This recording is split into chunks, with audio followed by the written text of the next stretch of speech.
Eu queria convidar os irmãos a estarem abrindo suas Bíblias, vai estar na tela, mas tem aqueles irmãos que gostam de abrir o livro sagrado, mesmo quando está na tela, então fique à vontade. Apocalipse, capítulo 22, do verso 6 ao 21. Só falta eu abrir aqui também para mim, mas vai abrindo aí, que eu vou abrindo aí. E está na tela também. Apocalipse 6, Apocalipse 22, versículo 6 até o versículo 21.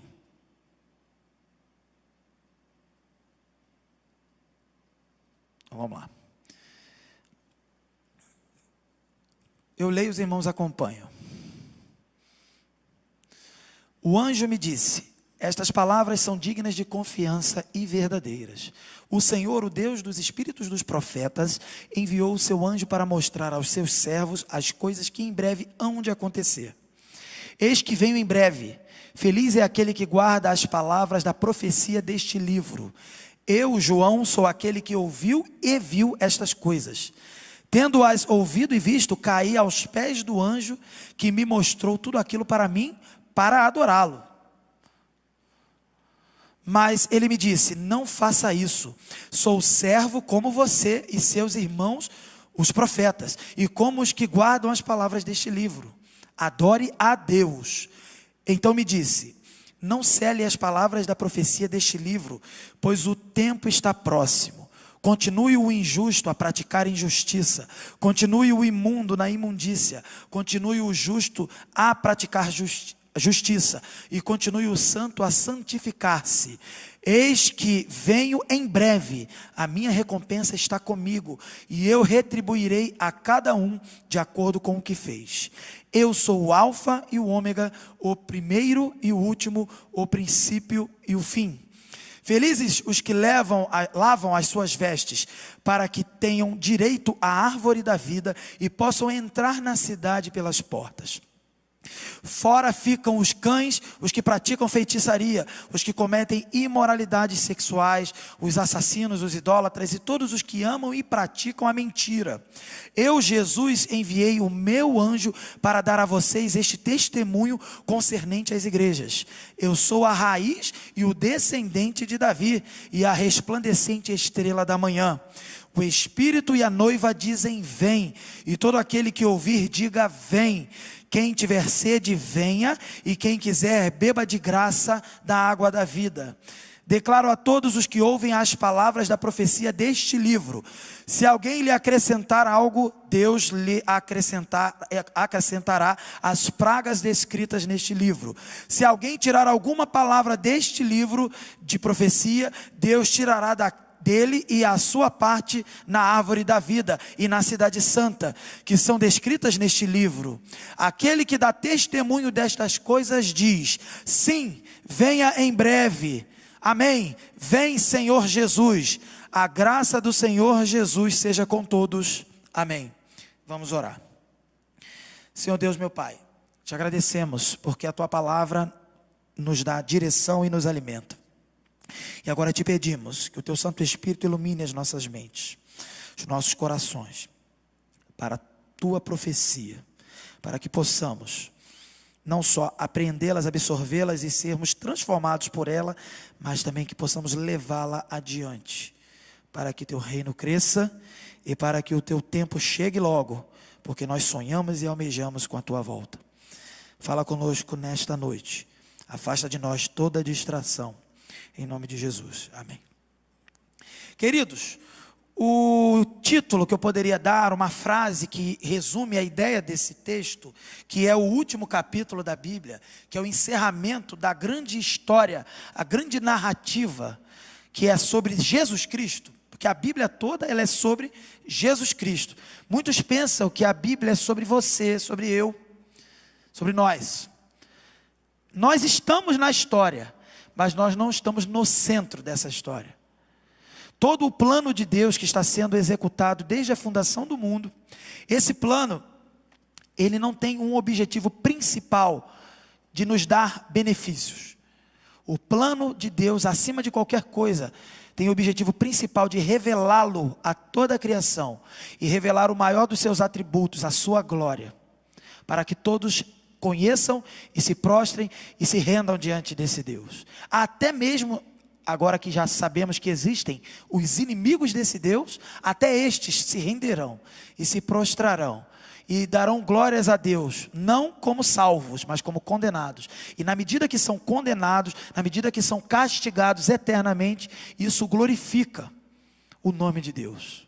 Isso é bom? O castigo? O castigo não é bom, mas o cumprimento da justiça é bom. Satisfaz o caráter justo e santo e puro de Deus. Mas não só estes condenados, quando estiverem condenados, estarão glorificando a Deus no seu castigo, mas nós que somos salvos, estaremos glorificando a Deus por causa da salvação, por causa deste amor revelado. Nós glorificaremos a Deus pela salvação, pelo amor e também pela justiça que condena pecadores. E nós precisamos entender a totalidade desse plano. Este plano não diz respeito sobre nós, diz respeito sobre Jesus, sobre quem é Jesus e sobre o amor dele, a sua justiça, o seu caráter, a sua glória e a revelação que ele quer dar para nós a cada dia.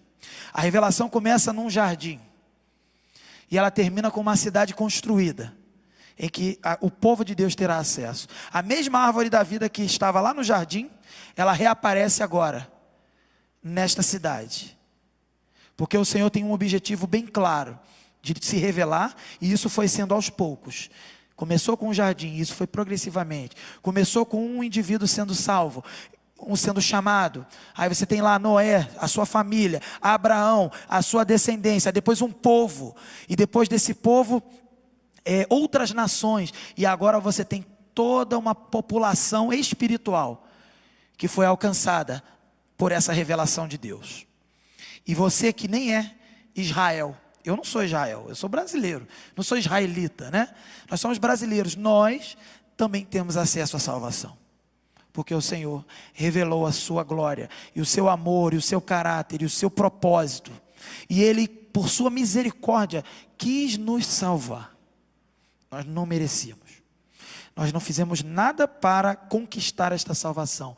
E na verdade fizemos tudo para não merecer. Só por respirarmos e nascermos, nós já estávamos em inimizade com Deus. Mas Ele, porque quer revelar a sua glória acima de tudo, mas também porque é amor, e porque amor salva aqueles que não merecem. Mas de alguma forma constrói um plano para satisfazer a sua justiça e não ser injusto. Porque se Ele salva quem não merece, isso é injusto. Mas Ele prepara um plano em que a punição é despejada, juridicamente e literalmente, nos ombros de outra pessoa que nós sabemos quem é, Jesus Cristo. Que é Ele mesmo em carne e osso.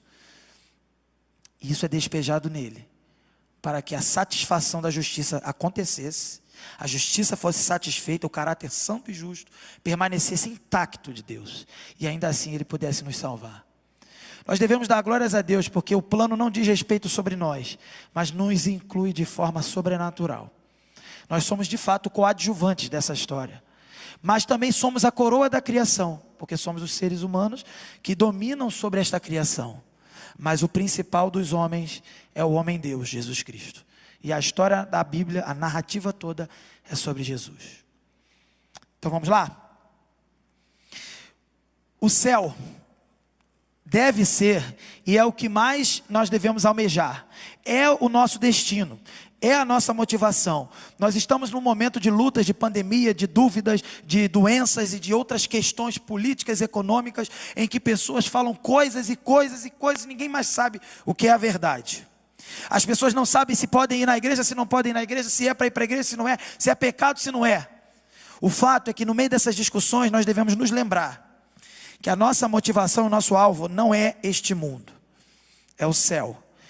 Nós temos uma função neste mundo, mas o nosso alvo é o céu.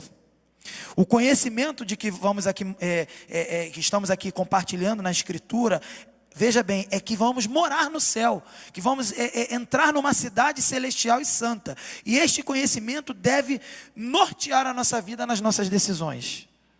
Quando queremos brigar, queremos lutar demais aqui na terra, e às vezes o Senhor não quer que lutemos. quer que percamos a guerra aqui, porque já ganhamos no céu. Às vezes precisamos lembrar disso. Quando queremos discutir uns com os outros, defender as nossas posições ideológicas, políticas, relacionadas até ao Covid-19, quando na verdade a nossa posição é celestial, e nós já a temos por causa de Jesus. Então essa garantia de céu que nós temos por sermos de Jesus, por sermos de Deus, isso deve nos levar não a sermos descuidados. Nós não devemos andar descuidados, mas deve nos levar a servirmos ao Senhor, não tendo preocupação, não tendo medo com as adversidades. A nossa irmã Anita lembrou muito bem que Jesus nos ensinou a orar uns pelos outros. E numa das orações de Jesus, ele ora por nós. Eu lembrei na hora que ela falou. É a famosa oração sacerdotal em João 17. Tem uma hora que Jesus faz assim, e fala assim: Pai, eu não oro para que os tires do mundo, mas para que os livres do mal. O tempo de sairmos deste mundo chegará, mas agora é tempo de estarmos neste mundo. Mas como devemos viver neste mundo? Olhando para o céu, lembrando que somos de lá, e lembrando que a nossa luta não é contra a carne, nem contra a sangue, nem contra os nossos irmãozinhos da igreja, mas contra principados e potestades. Por isso Jesus orou para que nós fôssemos livres do mal, e de fato nós já somos. Por isso devemos exercer isso, tomar posse dessa vitória que já nos foi dada. E aí o primeiro ponto, o texto eu vou dividir em 3 grandes partes, para a gente poder trabalhar. A primeira parte, verso 11, 18, 6 a 11, né? 18 e 19, tá? Eu fiz uma misturinha, por causa da temática do que eu vou trabalhar aqui. Os habitantes da Nova Jerusalém, eles devem guardar a palavra do seu Senhor. Isso é um aprendizado que a gente tem nesse texto. Uma preocupação desta profecia, que quem vai entrar na cidade celestial deve guardar as palavras do livro, Apocalipse, e lógico, de toda a Escritura. A primeira coisa que a gente aprende é que a revelação de Apocalipse, ela é totalmente confiável. No verso 6 você vai ver aí. João aqui, ele trata de uma confiabilidade desse livro, inquestionável. Esse livro não é um livro para se colocar dúvidas. Ele não é Apocalipse de João. Ele não é Apocalipse de quem está pregando. Ele é o Apocalipse de Jesus. Ele é a carta de Jesus para a sua igreja. E por isso é altamente confiável, rica em detalhes, e muitas outras coisas que só entenderemos no céu. É a revelação que vem a partir do céu, é a palavra de Deus, e por isso ela é absolutamente fiel e verdadeira. Os irmãos, quando lerem este livro, esses capítulos, ou a palavra como um todo, não duvidem da Escritura. O nosso compromisso principal é guardar as palavras, observar as palavras. O mesmo Deus que revelou a sua palavra aos profetas no Velho Testamento, também revelou para João o Apocalipse, que significa revelação, ou a ideia de fechar a revelação, que começou em Gênesis. E como é que funciona isso? Ele revela, a revelação vem do próprio Deus, Jesus entrega ao anjo, o anjo transmite a João, e o João transmite à igreja. Deus, ele está autenticando o Apocalipse como um livro totalmente inspirado por Deus, sem nada a se acrescentar e nada a se retirar. Segunda coisa que a gente aprende: guardar a revelação do Apocalipse produz felicidade, ou em outras versões aí, bem-aventurança. Você vê que no verso 7 tem aí: bem-aventurados os que guardam as palavras desse livro.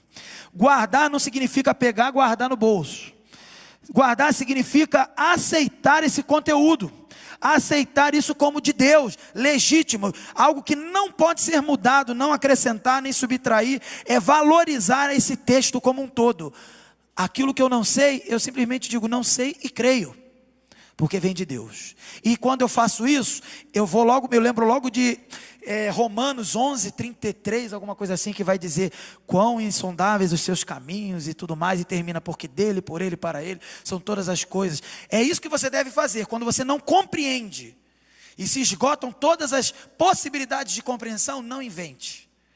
Se renda e se ajoelha diante de Deus, e glorifique a Ele, e diga: quem pode sondar a mente do Senhor? Porque dele, por ele, para ele, são todas as coisas. Outra coisa que a gente aprende nesse texto é que Apocalipse, como eu já estava dizendo, ele é sobre Jesus, e ela vem, como eu disse, de Deus por meio do anjo João para a igreja.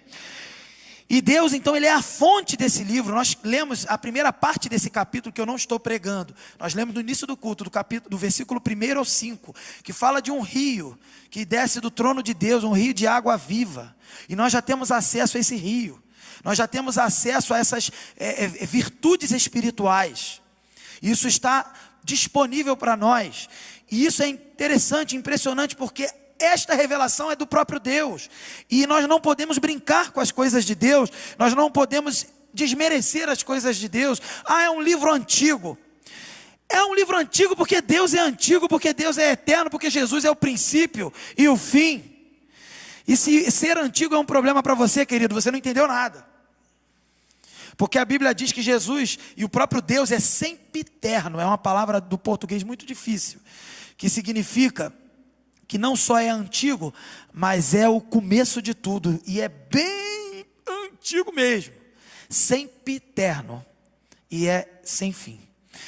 Isso é o nosso Deus, e Ele é a fonte desse rio, é a fonte dessa verdade. Portanto, nós devemos confiar, guardar e receber essa palavra, e também entender da onde vem essa fonte, que é do próprio Deus. Nós já temos acesso. Quando cantamos sobre o rio de Deus, querido, o rio de Deus não é uma água jorrando.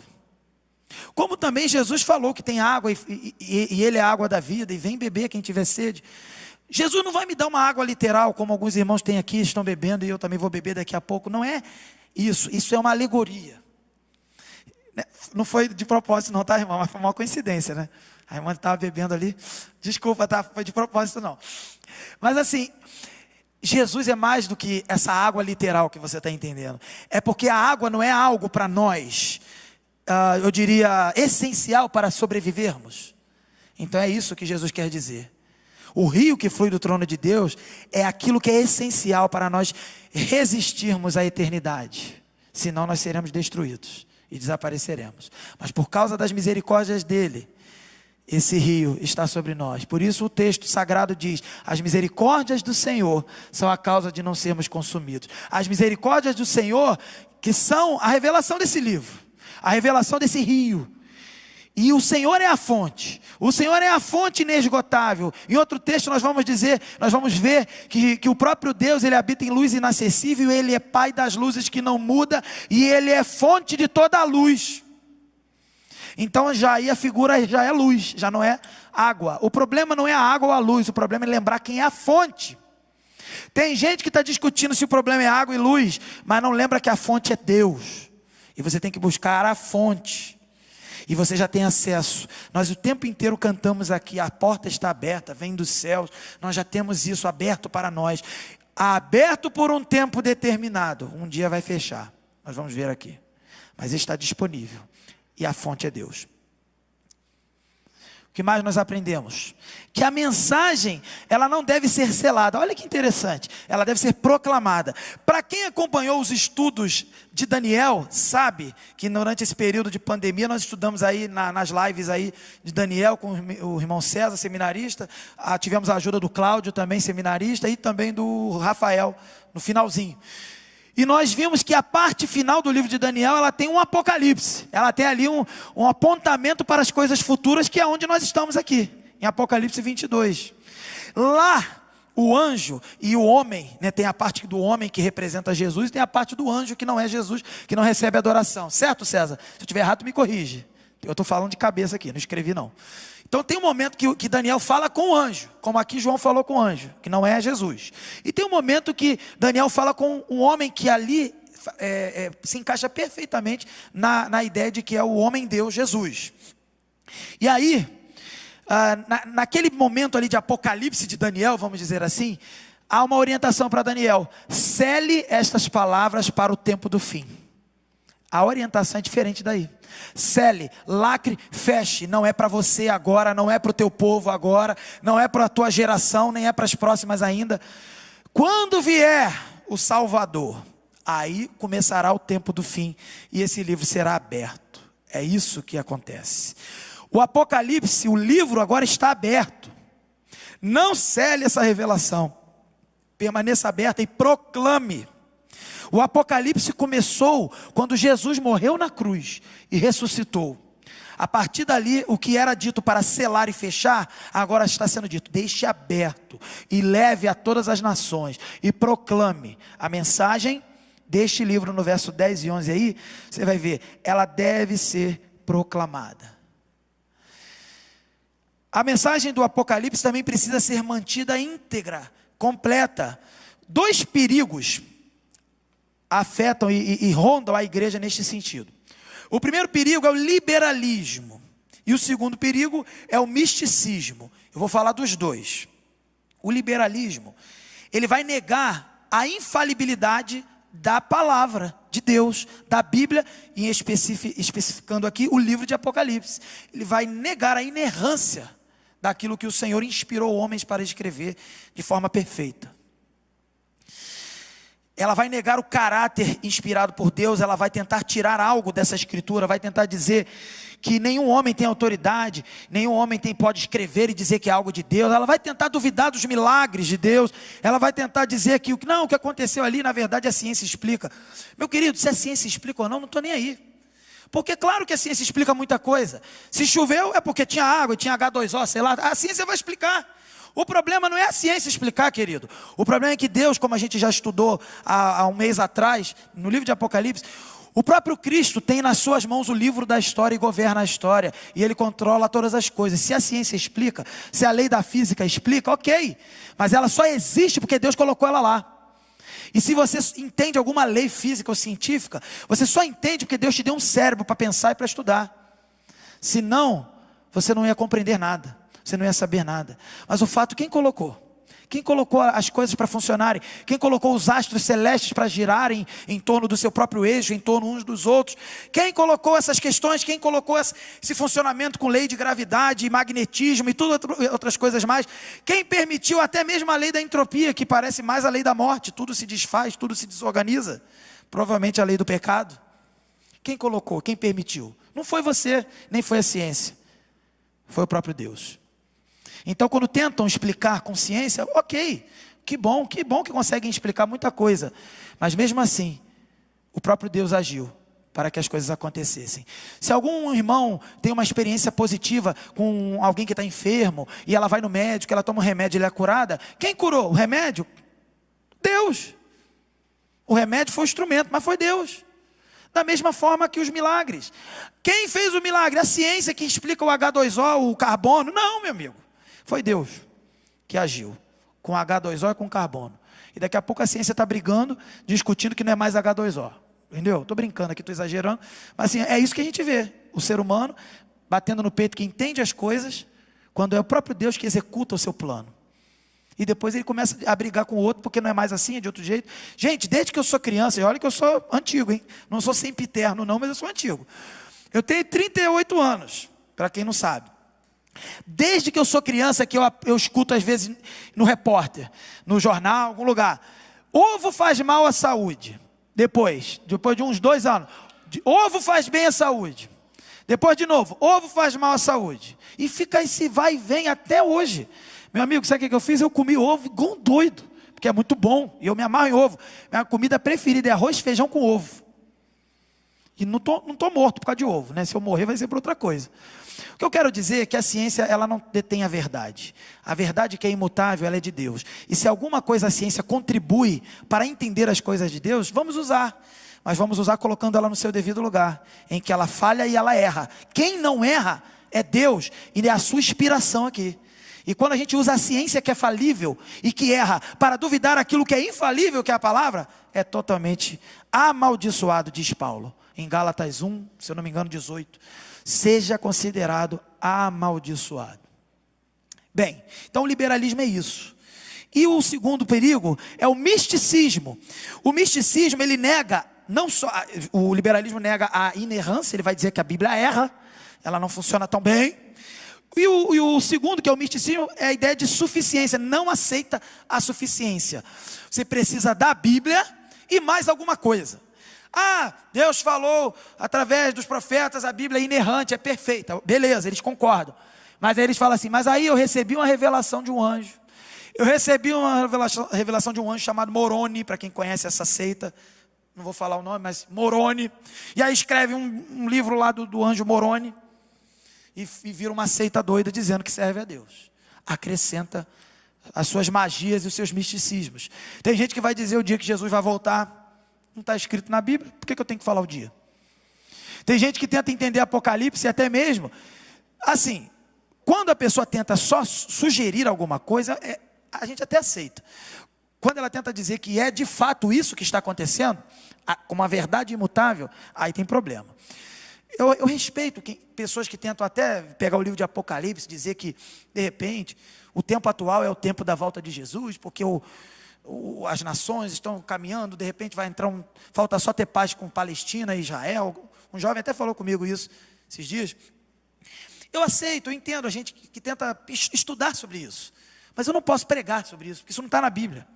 Eu não posso crer nisso como fé, como eu disse que nós temos uma só fé. Não posso. Eu posso estudar, pesquisar, de repente, no dia que Jesus voltar eu vou saber. E era isso mesmo. É o que dá para fazer. Agora, não dá para você pegar isso aqui e começar a pregar. Olha, o Papa é o anticristo. E aí, as nações aí, não sei o que, os árabes são os inimigos de Deus. E começa a endoidecer. Isso não está na palavra. O que a gente tem que fazer é focar na palavra. A palavra ela é inerrante, por isso, nada de liberalismo. E a palavra também é suficiente. Nada de acréscimo, misticismo.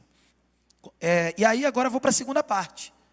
Os habitantes da Jerusalém celestial, eles devem estar preparados para o julgamento do Senhor. É a segunda parte. Então vamos lá. Primeira coisa que a gente aprende no verso 12, foi para o primeiro tópico? Jesus virá como aquele que julga retamente. Ele vem julgar, irmãos. Veja bem no verso 12, ele está dizendo o que aí? Que ele vem o quê? Vê aí na sua Bíblia aberta aí. Ele vem o quê? Julgar. E ele vai retribuir cada um segundo as suas obras. Olha só. Ele diz assim: eis que venho em breve, a minha recompensa está comigo e eu retribuirei a cada um de acordo com o que fez.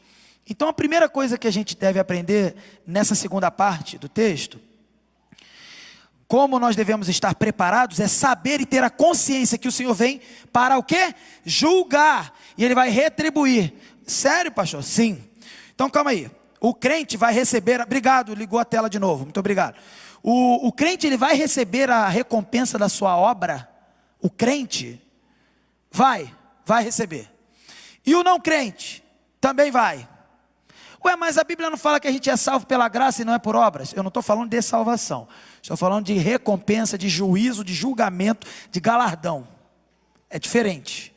A salvação é através da obra de Cristo. Só que a obra de Cristo te transforma em uma nova o quê? Criatura. Agora você finalmente pode agradar a Deus com boas obras.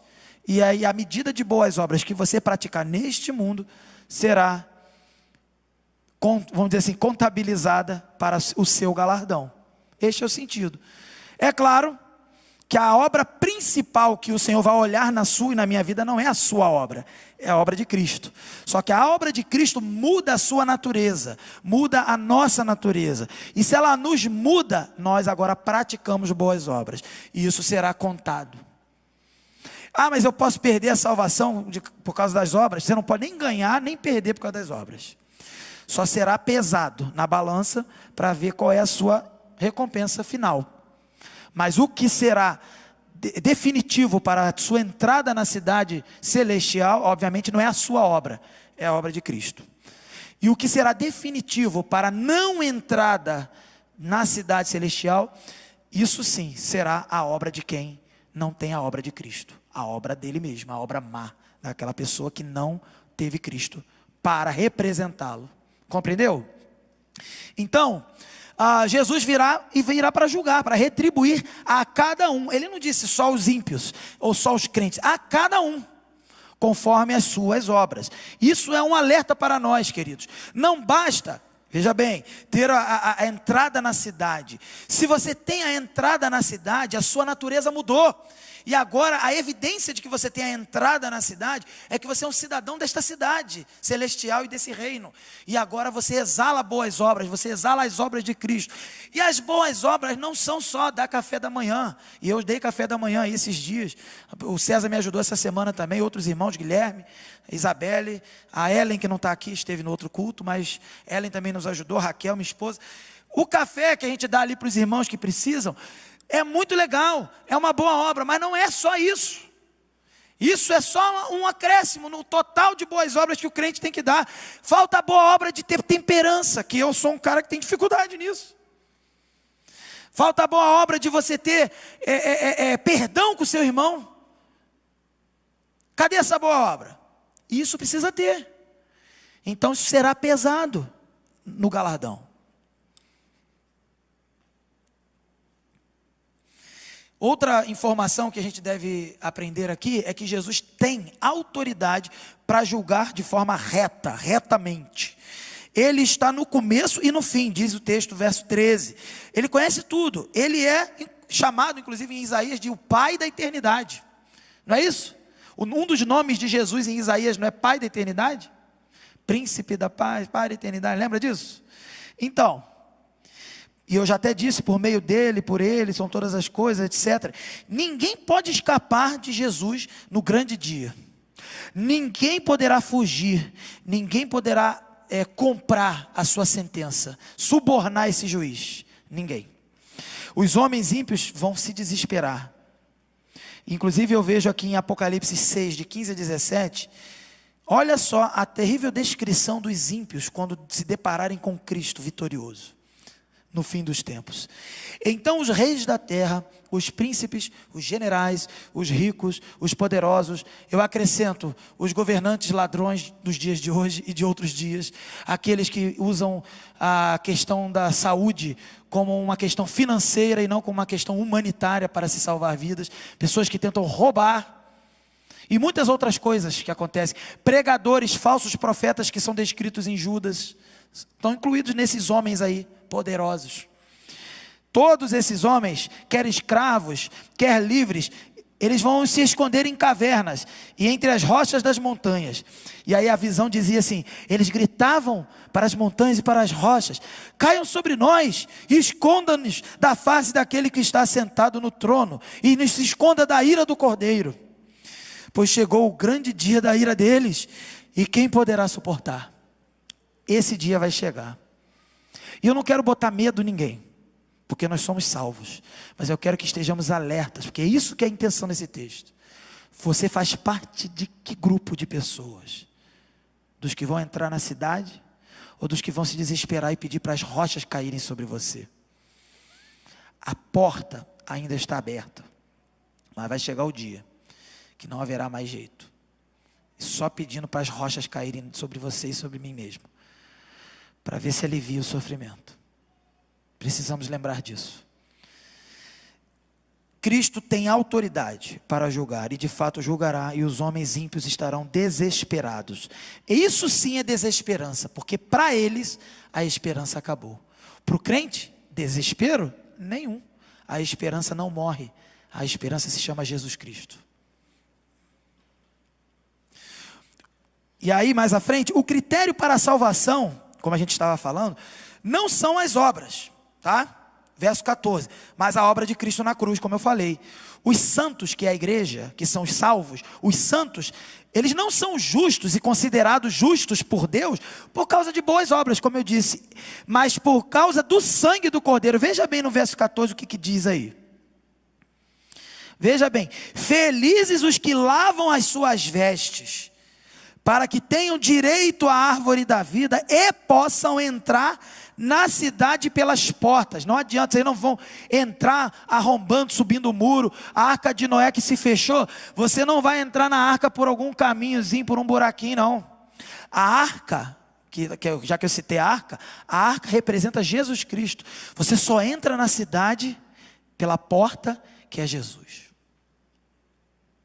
Felizes são os que lavam as suas vestes, é o que está escrito, Quem tem as suas vestes, que representa a sua vida, lavada no sangue do Cordeiro, esse é feliz. E queridos, eu prego, irmãos, às vezes eu fico até meio, tenho que orar, me acalmar, porque eu fico com medo. Eu sou um cara, às vezes assim, muito pessimista. Eu não tenho uma convicção de que toda a membresia da nossa igreja vai para o céu. Eu não vejo isso na Escritura. Eu olho 2.700 membros no papel, já quase 800, 2.800 membros, e eu tento ver mais ou menos aqueles que vêm à igreja, aqueles que trabalham, aqueles que dão fruto, aqueles que a gente não vê também, pode estar frutificando em outro lugar, mas não é possível. Quando a gente vê que o caminho é estreito, que a porta é estreita, queridos, eu não vejo 2.800 membros daqui da nossa igreja entrando no céu. Mas eu oro para que o Senhor nos arrependa, nos converta, para que juntos, todos nós, 2.800 membros e muitos outros, entremos no céu. Porque ter carteirinha de igreja, queridos, eu sempre faço a piada, né? A carteirinha de igreja não serve nem para o cinema, não dá nem para entrar no cinema. Vai entrar no céu como? Não vai entrar. Não entra nem no cinema com a carteirinha. A gente precisa lavar as nossas vestes no Cordeiro e ser transformado. Uma nova criatura. Uma criatura que não é mais cobra, que não é venenoso, que não quer picar os outros. Mas é uma ovelha. Que é burro igual a ovelha, literalmente burro igual a ovelha, que não sabe para onde vai, por isso só olha para o pastor. E ouve a voz desse pastor que cuida. E o pastor, quando fala, ela reconhece a voz, porque ela é ovelha. Ela não é bode, ela não é cobra, ela não é lobo, ela é ovelha. E ela fala assim: para onde iremos? Porque só tu tens as palavras de vida eterna. Nós não temos para onde ir. Fala que eu vou atrás da sua voz. Fala que eu vou atrás da sua voz. Isso é a característica de uma pessoa que vai entrar na cidade celestial. É claro que eu fiz aqui uma figura de expressão, né? Exagerei. Claro que nós não somos burros, né? O Senhor nos criou com inteligência, mas é no sentido do animal. É um tipo de animal que não tem muita capacidade. É por isso que ele é usado na alegoria, para demonstrar que nós, sem Deus, nós somos totalmente incapazes. E não vamos a lugar nenhum, a não ser para a direção do abismo, ou para a boca do lobo. Mas com a voz do pastor, nós iremos para um lugar seguro, que aqui no livro se chama Nova Jerusalém. Bem, o que a gente também continua aprendendo aí, ponto 4. Todos que não foram lavados pelo sangue do Cordeiro ficarão fora da cidade. Claro, os que foram lavados vão entrar, os que não foram lavados vão ficar onde? No lugar dos sujos, dos imundos, dos condenados. E quando chegar essa hora da separação do joio e do trigo, veja bem, esta alegoria do joio e do trigo nos ensina muita coisa. Nos ensina que o joio e o trigo, para quem sabe um pouco de plantação, eles crescem juntos. E não se sabe totalmente quem é o joio e quem é o trigo. É o que a gente vive hoje na igreja, no dia a dia. Só vai se saber na hora da ceifa, na hora da colheita, na hora de separar e ver qual que presta e qual que não presta. E esse tempo vai chegar. E nesse dia, quem foi lavado, as suas vestes lavadas no sangue do Cordeiro, esse é trigo. Vai ser aproveitado e vai entrar na cidade. E o joio será lançado fora e será queimado. Vai para o lago de fogo e enxofre. Ah, pastor, estou cansado de saber isso. Eu sei, todos nós estamos cansados de saber isso. E mesmo cansados de saber isso, estamos também cansados de pecar e de esquecer. E nós devemos ser lembrados, por isso está escrito. Não está escrito para você decorar e dizer que sabe de qual e acabou. Está escrito para que nós renovemos a nossa fé e a nossa preocupação neste sentido. O nosso olhar para a eternidade e o nosso compromisso, que não é com a terra, mas que é com o céu. E por causa do céu, espalhar boas obras pela terra. O que mais que a gente aprende? Depois do juízo, é impossível mudar o destino. Aí eu vou voltar para o verso 11. Olha o verso 11. É uma frase muito interessante, me impacta, sinceramente, irmãos. Imagina, isso assusta às vezes, isso até escandaliza, dependendo se a pessoa não está preparada. Continue o injusto a praticar a injustiça. Continue o imundo na sua imundícia. Continue o justo a praticar a justiça. Continue o santo a santificar-se. O que significa isso? Isso não é uma orientação literal. Pecador, continua pecando, tá? Está autorizado, você vai para o céu. Não é isso. O que está sendo dito é, você que tem a natureza rebelde contra Deus, é isso que você quer? Então tá bom. Então a minha ira vai ser satisfeita sobre a sua vida. Vai e continua praticando a imundícia. Continue praticando a injustiça. Da mesma forma, você que é santo, você que é puro, você que é lavado, persevere. Seja justo, pratique a justiça de Deus. Faça as obras que o Senhor Jesus colocou para você fazer. A começar pela proclamação do Evangelho. Continue fazendo aquilo que é da sua natureza. Se a sua natureza é ser rebelde, inimigo de Deus, então siga a sua natureza. E veremos no final. Se a sua natureza é ser amigo de Deus e ser do povo de Deus, então pratique as obras que Jesus ensinou. Também é um sinal de que quando tudo se acabar, não tem jeito. O injusto vai continuar sendo injusto. E o justo será justo eternamente. O pecador condenado será eternamente condenado, imoral, inimigo de Deus, rebelde, vai xingar, praguejar, clamar. Ele vai continuar desse jeito, condenado à morte eterna no lago de fogo e enxofre. E o justo estará na eternidade, glorificando a Deus, celebrando, cantando, não só no lindo coral, mas tem muito mais coisa para fazer lá. Vai estar conhecendo a Deus, que é inesgotável, que é fonte de sabedoria, de amor, de santidade, inesgotável. Terceira e última parte para fecharmos. O que nós aprendemos também com esse texto, que não só devemos, a primeira parte, lá nós devemos então guardar as palavras do livro, a segunda parte, estar preparados para o retorno do rei, Jesus, do noivo e da noiva, o encontro, e agora devemos estar não só preparados, mas clamando, almejando por essa chegada. A igreja deve orar sempre, vem Jesus. A igreja deve clamar, vem Jesus. Como diz o texto lá, Maranata, ora vem Senhor Jesus. A igreja deve o tempo inteiro clamar isso, almejar isso. E quando entramos na nossa correria, no nosso dia a dia, como Jesus orou, né? Não peço que os tires do mundo, mas nos livras do mal. E a gente está ali lutando contra o mal na correria do mundo e tal. Daqui a pouco a gente esquece o céu, esquece a glória de Deus, esquece para onde nós estamos indo.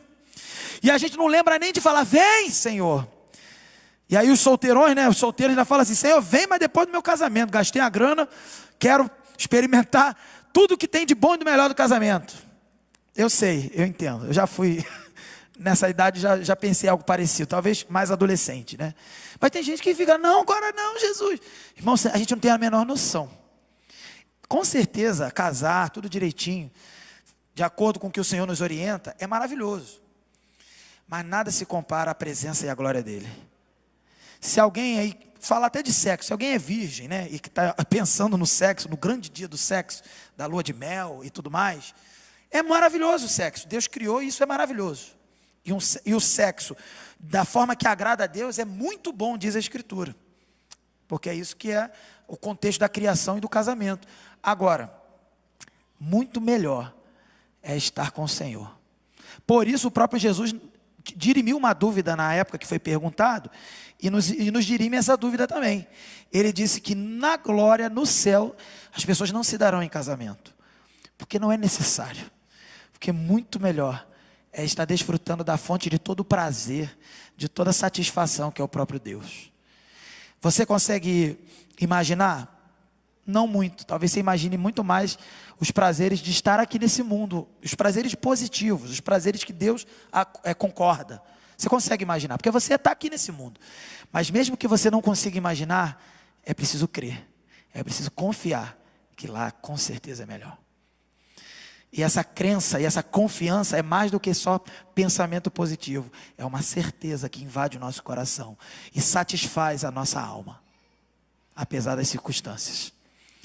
Vamos lá.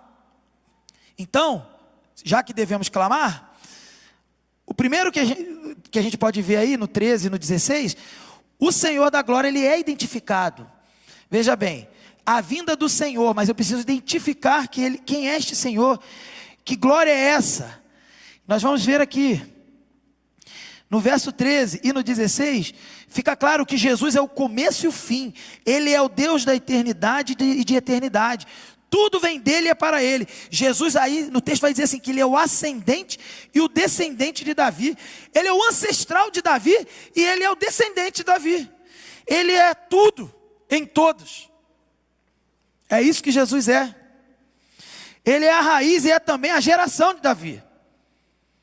Ele é o filho e é também o Senhor de Davi. Ele contempla e abraça e abarca toda a história. A história, Jesus não está contido na história. A história está dentro da palma das mãos de Jesus, contida em Jesus. E a história está ali porque ele governa sobre a história. E Jesus, ele é o centro de todas as coisas, não é porque ele é um pontinho e tudo gira em torno dele, não. Até funciona essa alegoria, mas é porque ele controla tudo, ele é o conjunto universo, se eu pudesse falar em matemática, ele é o universo real, é Cristo. E todas as coisas estão nele, por ele e para ele. Inclusive, lembrando bem, aqueles que serão condenados para a glória dele. O Senhor também, ele promete vir buscar a sua noiva sem demora. E a gente lembrando bem da alegoria, Jesus é o noivo, o povo dele, a igreja é a noiva, haverá um casamento, as bodas do cordeiro, correto? Estão lembrando disso? E haverá o dia que ele virá. Da mesma forma que naquele tempo, os noivados aconteciam como? As famílias conversavam entre si, combinavam alguma coisa, tinha um pagamento do dote e tal, e aí depois se separavam. O noivo sumia, ia correr atrás da vida, ia correr atrás de dinheiro. A mulher, a noiva, ela se preparava as coisas da casa. Ambos trabalhavam, naquele contexto, a mulher na sua casa, preparando os utensílios da casa, e o noivo, o homem, trabalhando e preparando as coisas externas e os fundamentos da casa. Na data marcada, retornava, mas às vezes não era marcada uma data. Às vezes bastava o noivo conseguir terminar todo o procedimento para ter os mantimentos, a casa. Ele simplesmente retornava no susto. Por isso essa alegoria. Porque havia situações que a noiva tinha que simplesmente aguardar ansiosamente, sem saber a data. E estar pronta, com todo o material, os utensílios da casa pronto. E se ela não estivesse pronta, isso de forma contratual, era possível ser desfeito o noivado, porque ela não cumpriu com a parte dela. Porque ela não cumpriu com o compromisso dela. Por isso essa alegoria. Por isso essa comparação. Nós que somos a igreja, estamos aguardando o grande dia há 2000 anos. E as pessoas pensam assim, poxa, são 2000 anos e ele não voltou. Queridos, se você for um cara razoável em matemática, se passaram-se 2000 anos e ele não voltou, está mais perto ou mais longe dele voltar? O tempo está passando e ele ainda não voltou. Então está mais perto. Correto? Lá naquele tempo inicial, então estava o quê? Mais longe. Mas eles sabiam? Não. Por isso eles viviam como se Jesus fosse voltar naquela geração deles. E é isso que a Bíblia nos ensina. Nós devemos viver como se Jesus fosse voltar na nossa geração. E mais, como assim na nossa geração? De fato ele voltará na nossa geração. Sério? Sim, claro. Talvez alguns já saibam o que eu vou dizer. Quando você morrer, Jesus voltou para você. Acabou o tempo. E você será julgado segundo as obras. Simples assim, acabou. Morreu, agora você está com o Senhor. Não tem mais o que fazer, aguardar. Jesus voltou para você. E se de fato, definitivamente, Jesus voltar na nossa geração, é a mesma coisa que morrer. Acabou. Fechou. Vamos para a nova etapa, para a glória, graças a Deus. É assim que a gente precisa entender isso. Se você morrer, Jesus voltou. Então, para todas as gerações anteriores que morreram, Jesus voltou. De fato, Jesus voltou. Mas para nós, a nossa geração, é a nossa oportunidade. A nossa oportunidade de viver com boas obras, glorificando a Deus, se preparando como noiva para a vinda do noivo. E que nós não sejamos pegos desprevenidos, despreparados, pois senão o contrato, entre aspas, seria desfeito. porque de fato nós nunca noivamos. Este é o sentido. A noiva do cordeiro, ela deve clamar ansiosamente para que o seu noivo venha. O grande anseio de uma noiva não é ter uma casa, isso é real. Naquele tempo, o anseio da noiva, naquele contexto social, o anseio da noiva não era a casa que o noivo estava preparando, era o noivo que ia vir. Naquele contexto, é o seu esposo. Seu coração não está em coisas, mas no seu amado. Por isso a igreja deve expressar este mesmo sentimento, de forma agora espiritual. Eu anseio pelo amado da minha alma, que é o meu noivo Jesus Cristo. Eu anseio pelo dia que ele virá, para concluir a sua obra e me levar para a grande festa. Haverá um casamento sim, haverá uma festa sim, mas ainda estamos nos preparativos. E dentro desses preparativos, não só preparar os utensílios da casa, como eu disse, que a noiva faz, mas também os convites para o casamento. Existem pessoas que serão convidadas para essas bodas, e que serão inclusive transformadas, não só em convidados, mas em noivos também do Cordeiro. É a nossa responsabilidade levar o convite. E aí a noiva, ela clama, e o noivo abençoa. A última promessa da Escritura no verso 20, antes de falar do verso 21, diz assim, Jesus: certamente venho sem demora. E a última oração, é a resposta da igreja, do povo de Deus, é amém, vem Senhor Jesus. Esse deve ser o diálogo entre a noiva e o noivo. Ele está dizendo todo o tempo, eu venho sem demora, persevera, luta, continue, eu venho sem demora. E você luta, e você persevera, e você continua e diz amém, vem Senhor Jesus, vem Senhor Jesus, amém, eu persevero, eu luto, eu continuo, porque o Senhor virá sem demora, e amém, vem Senhor Jesus. Aí alguém pode falar, pastor, eu não consigo vislumbrar isso, essa cena, eu não consigo. Irmão, eu te entendo, mas é preciso agora pedir ao Senhor que entre no seu coração e abra os seus olhos e seus ouvidos, destrave a sua mente, para que você clame ansiosamente pelo Senhor. Não basta só cantar. A minha alma tem sede de ti, assim como a corça anseia por águas, eu tenho sede de ti. Não basta só cantar e fazer poesia, é preciso ter sede de Deus. E a natureza que nós fomos moldados e transformados como ovelhas do Senhor, essa natureza ela tem fome e sede de Deus. E ela experimenta e já experimentou desse Deus. E ela não quer outra coisa. É relacionamento, é contato íntimo com esse Deus. É conhecer, não só de intelecto, aprender tudo está escrito, mas é de experimentar, de conviver. Como a visita de Deus no jardim para o homem sem pecado. É isso que a gente precisa recuperar, e de fato nós já temos isso, por causa do Espírito Santo. E aí sim, a noiva ela clama, e o noivo abençoa. Veja bem, após essa oração que eu disse, fervorosa, né, de anseio pela volta de Cristo, segue uma bênção, no verso 21, e fechando o livro: a graça do Senhor Jesus seja com todos. A graça é o único fundamento, irmãos, sobre o qual uma pessoa pode permanecer firme até a eternidade. Em tempo nublado ou em tempo de sol, não sei qual é o tempo que você está vivendo na sua vida, na minha vida. Se está nublado, se está sol, não sei se está em trevas, se é noite, se é derrota atrás de derrota, se é preocupação e desespero, eu não sei. Mas a graça do Senhor nos sustenta. Essa benção não é uma benção qualquer. Não é apenas aquilo, eu sempre escuto o pastor falando que a graça do Senhor Jesus. Queridos, saia do automático. Não é o automático. É de fato aquilo que nos sustenta e nos alimenta. Então, para terminar, os 3 pontos que nós trabalhamos. Devemos guardar a palavra do Senhor. De fato, guardar as palavras desse livro. Devemos estar preparados para este juízo, e ele virá sem demora, e devemos ansiar e clamar pela volta do Cordeiro.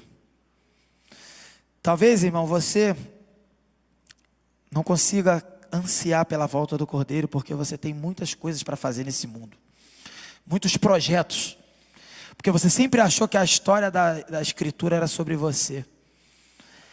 A história não é sobre você, não é sobre mim, é sobre Cristo. E você tem que agradecer muito por Ele ter lembrado de mim e de você. Você e eu não tínhamos nada de bom para dar. Se você tem projetos, continue nos seus projetos, não tem problema. Mas os seus projetos não podem tomar o lugar de Deus na sua vida. A sua agenda, ela tem que estar submetida à agenda de Deus. Se Deus quiser trazer o seu filho, e se Ele descer aqui hoje e falar, acabou, glória a Deus, acabou. Você tem que sonhar com esse dia, você tem que almejar esse dia. E o jovem, ele corre atrás de um monte de coisa, e tem que correr. Eu estou aí ensinando um monte de jovem, corre atrás mesmo, senão não vai conseguir casar, corre atrás. Aí daqui a pouco, quando você vê o casamento, as coisas que você está correndo atrás, o seu trabalho, a faculdade, o estudo, tudo aquilo te consome, engole você. E aí você não consegue nem sonhar com a volta de Jesus. Você não consegue nem falar, Jesus, eu quero a tua volta. Você quer até morrer, mas não quer que Jesus volte. Porque eu tenho que terminar essas coisas. Eu tenho que terminar tanta coisa. Eu fui programado para fazer tanta coisa. Eu planejei tanta coisa. Meu casamento. Quantos aqui estão aqui que vão casar? Temos uns 2 ou 3 casais aí. Outros que casaram recentemente. De repente aquela cerimônia, aquele negócio tudo vira a coisa mais importante na nossa vida. E aí quando a gente vê no dia seguinte que de fato você está casado, e que o plano de Deus ainda está em execução, e que as coisas mais importantes estão ali, não é naquela festa, não é naquela comida. Eu sei, cara, é importante, é bonito, cara, é o sonho, tudo bem, não estou criticando ninguém, só estou dizendo que isso na minha vida também aconteceu. Daqui a pouco aquilo se torna mais importante do que o casamento.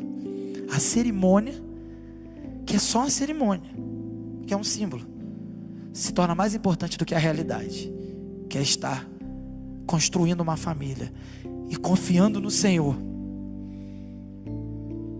Eu orientei um jovem essa semana sobre isso. Falei para ele, cuidado para que a cerimônia não se torne mais importante que o dia seguinte. E lembre-se, o dia seguinte é mais importante. O dia seguinte é mais importante. O dia seguinte é mais importante. A energia que você gasta com toda essa cerimônia, eu quero ver no dia seguinte. O Senhor quer ver no dia seguinte. É importante, eu sei, eu respeito, eu entendo, cara, eu entendo. Mas essa energia tem que ter no dia seguinte. Essa energia tem que ter no dia seguinte. Se você entender que as coisas do alto são mais importantes, se você conseguir sonhar e ansiar com Jesus voltando hoje, você vai colocar cada coisa no seu devido lugar, cada prioridade no seu lugar. Tem muito jovem aqui que está fazendo direitinho, mas a gente sempre tem que revisar, checar, porque quando a gente menos espera, aquilo consome a gente, toma conta da gente, e a gente perde a noção da glória de Deus. Por que eu estou casando? Por que eu estou constituindo uma família? Por que eu estou estudando? Por que eu estou me preparando, fazendo faculdade? Por quê? Jesus não vai voltar? Então, meu amigo, volta logo e eu vou ficar aqui esperando. Por que eu tenho que fazer alguma coisa? E se eu tenho que fazer, por que eu não tenho que fazer tanto? Eu tenho que fazer um pouquinho e confiar em Deus. Por que tem que equilibrar essas coisas? Primeiro, porque tudo é para a glória de Deus. E o que você faz tem que ser para a glória de Deus. E o que você faz aponta para esse grande dia. O seu trabalho aponta para esse grande dia. A sua faculdade aponta para esse grande dia. O seu casamento, a sua cerimônia e o seu dia a dia futuro aponta para esse grande dia. E se você não viver assim, você não entendeu a narrativa da Escritura.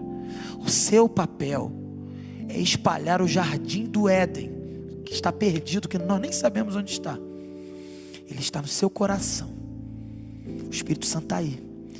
E quando você começar a viver nesse mundo, constituir a família, ter filho, trabalhar, enquanto você diz, ora vem, Senhor Jesus, o jardim está sendo espalhado. pessoas santas estão sendo formadas, não só pelos filhos que vocês vão ter, mas pelos discípulos que vocês vão ter também. A glória de Deus será bem clara na minha e na sua vida, e somente nós podemos fazer isso. Somente o Senhor nos confiou isso. Os ímpios não farão, eu e você faremos. Então case para a glória de Deus, tenha filhos para a glória de Deus, estude para a glória de Deus, faça faculdade para a glória de Deus, trabalhe para a glória de Deus, junta dinheiro para a glória de Deus, serve aqui dentro do templo para a glória de Deus, serve conectado na internet à distância para a glória de Deus, e continue dizendo: ora vem, Senhor Jesus. Eu termino, que nós não podemos perder de vista isso.